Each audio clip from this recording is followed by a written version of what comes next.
Njira zitatu zomwe amuna amapusitsira akazi awo. Video iyi ikubwera titapanganso video yonga iyi, komano timanena njira zitatunso zimene azimayi amagwiritsa ntchito akafuna kuwapusitsa azimuna awo. Azimuna atunawonso amatha kuwapusitsa azikazi awo mu njira zosiyanasiyana.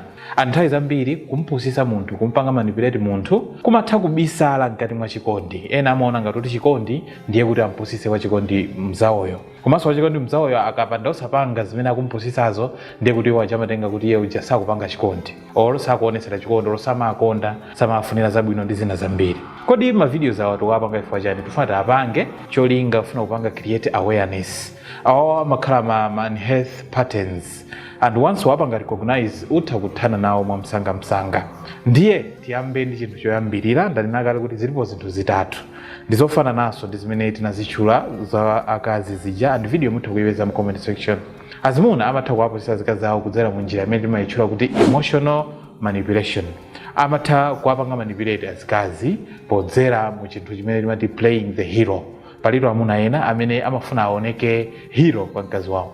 Ndi amapanga bwanji, amapanga create mavuto dala, kenako ndikubwera khanga kuti afuna azapange rescue mkazi uji, azampulumutse mavuto amene iwo achita kuwapanga dala ndi manja awo. Anapanga izi cholinga azooneka irreplaceable, azooneka iwo kuti ndi special, azooneka kuti ndi dolo, ndi hero, amakonza zinthu. Nthawi zina atha kupanga delay mwachitsanzo, atha kupanga delay kupereka bill ya nyumba dala. Ndi mkazi mantha alandrodi kuti kenako azabwereno ndikayilipira bill iji. Ndimamuuza mkazi waona fetu timalipira zimezi. Iwe sakana kuthamangisa nyumba muno, taona ndalipira ndine. So just to play hero out of zinthu zosamveseseka bwinobwino. Komanso njira ina imene azimuna amatha kugwiritsa ntchito kufuna kupusitsa azikazi ndi imene timayitchula kuti mood swing control. Mmene muzimene azibambo amapanga ndizoti amangopanga switch from affectionate to cold very fast. Anaoneka chikondi, osamala, omwetulira, posakhalisa wangosintha mwamuna uja. Ndikukhala wankhaza, olo ndikusintha, mkazi ndikudabwanso tizikukhala bwanji.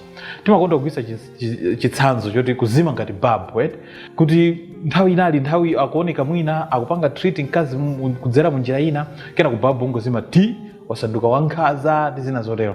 So amazipanga dala zimene zamuna cholinga ampange keeping mkazi uja unsure. Komanso azipanga constantly trying to please him. Mkazi uja sisabe kuti ampange please mwamuna wake. Ndikamwina ndikamutere asinthanso, olo ndikwiranso ndi zipanga chonchi. Iyi ndi njira imene timati mood swing control, ndi njira imene azimunanso amagwiritsa ntchito kumpanga manipulating mkazi. Njira number 3, using past secrets against her. Njira imeneyi ikupezekanso mkati mwa emotional manipulation. Pala azimuna ena mwina mkazi anauza chinthu cha sensitive chokhuzana ndi iyeyo, china chake chakalekale. Ndiye amuna amakonda kuchibweretsa chimenechi, olo kumkumbutsa chimenechi cha akangokangana pang'ono kalekale achibweretsa. Anapanga izi cholinga chofuna kupanga weaken her confidence. Tingoyerekeza mwina pabwera issue inake olo afuna apange china chake kumkumbutsa. Wakumbuka pajatu unkapanga zina zake nthawi inake unalipherapo, ukumbuka unaliphera nthawi inake. Andisiza kupanga kuti mkazi yo azingomvera iwo amuna. So njira iyi ndi manipulation, ndikumpusitsa mkazi. Njira ina imene amagwiritsa ntchito amuna kufuna kumpusitsa mkazi ya number 2 ndi imene timati communication manipulation. Ndiye mmene muli chinthu chimene timati selective listening. Pala azimuna atu ena amangomva chinthu chomwe chikuwakomera. Mkazi wakamba nkhani zambirimbiri, iwo angopanga mupiki chinthu chimodzi ndi kupanga ignore kena kalikonse. Mkazi ilo atha kunena bwinobwino, amuna anga niwafuna tikhale pansi tipange plan for the next month. So mwalimoti mwamuna investese nkhani yonseyi kuti kodi mkazi akutanthauza chani, iwo amatha kungotenga gawo lina atasiyani musamadandaule kwambiri tazitayeni uko zimenezo. Ndi mkazi ndikukhala udandaula sipano pene papa ndiyankha zimene ine ndimafuna. Ndi njira inanso imene amuna amagwiritsa ntchito akafuna kumpusitsa mkazi. Komanso mkati mwa communication manipulation imakhala over explaining to confuse her. Pala azimuna ena amachulusa chinkhani kuzungulira uko kumsiya mkazi uja balala. Cholinga chake amafuna kuti mkazi azizipanga doubt understanding yake, kuti koma ine ndamvetsetsa bwinobwino zimene amanena amuna angawa. Pala amuna ena amachulusa zinkhani kufuna ngompanga manipulating mkazi. Komanso mmene muli chinthu china timati discrediting her feelings. Pala azimuna ena akafuna kumpusitsa mkazi kumpanga manipulate, amampanga kunena kuti afile kuti my emotions ake are too much. Ndiye mkazi uja amasiya kupanga express my emotions aje.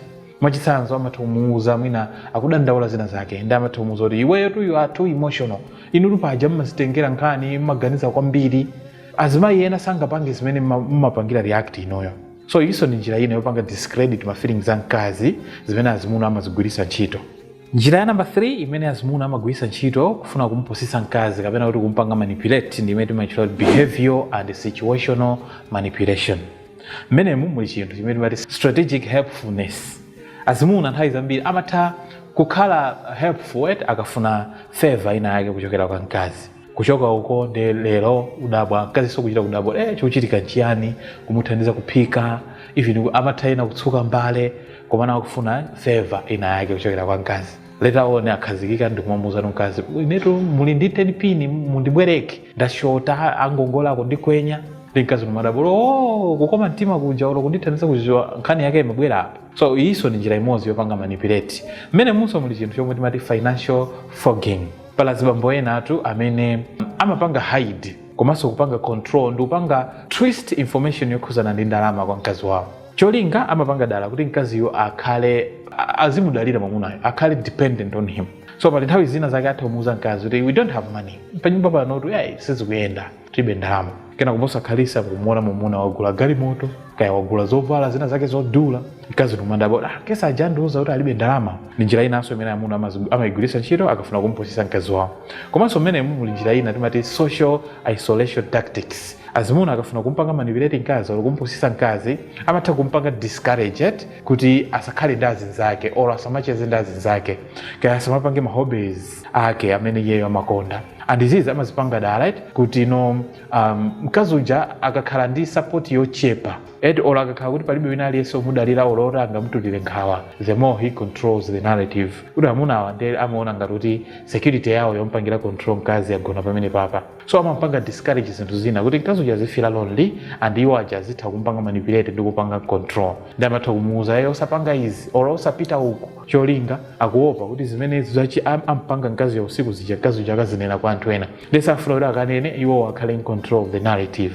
Izizi ni njira zitatu zimene amuna nawo amagwirisa ntchito akafuna kumposisa mkazi. And if you find this video helpful, please like it and share, and don't forget to follow our page for similar videos. Thank you very much for being there and watching, and see you in the next one.